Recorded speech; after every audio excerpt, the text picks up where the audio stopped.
Habari, kwa majina ninaitwa Aileen Titus. Ni mwanafunzi katika chuo cha afya shirikishi Muhimbili.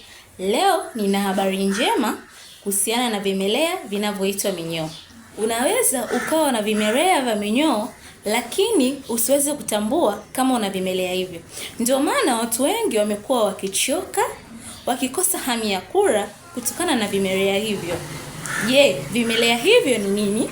Basi tupate kujua maana yake, dalili zake, kinga, namna gani ya kuondokana na tatizo hilo.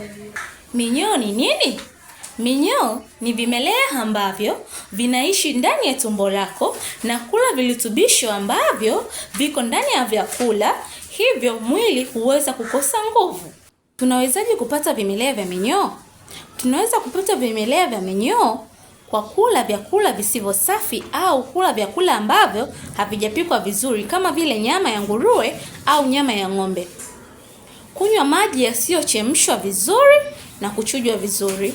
Kutembea bila viatu, kuogelea katika madimbwi au maji yenye vimelea hivyo. Je, unafahamu dalili zitokanazo na vimelea vya minyoo? Kama vile kuwashwa sehemu ya haja kubwa hasa wakati wa usiku, kuchoka sana, maumivu ya tumbo, kukosa hamu ya kula, mara nyingine hata kukojoa damu na pia kukohoa. Habari njema ni kwamba minyoo huwa zinatibika. Dawa zake ni kama vile albendazole, mebendazole, praziquantel. Lakini tumia dawa kulingana na ushauri kamili kutoka kwa daktari au mtaalamu wa afya ambaye yupo karibu nawe. Usitumie dawa kiolela, kwani huweza kuleta madhara.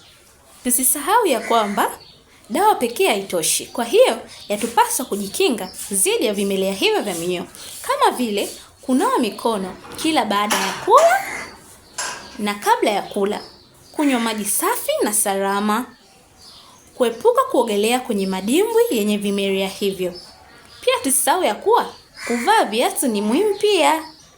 Endapo tutapuuzia, basi huweza kuleta madhara kama vile upungufu wa damu mwilini, mwili kuchoka sana, mwili kukosa virutubisho, hata pia huweza kupelekea uharibifu wa ini. Asante kwa kuwa pamoja nami kuanzia mwanzo mpaka mwisho. Basi usisahau kunifollow kwenye akaunti zangu za TikTok, Instagram, Facebook na YouTube kwa ushauri zaidi.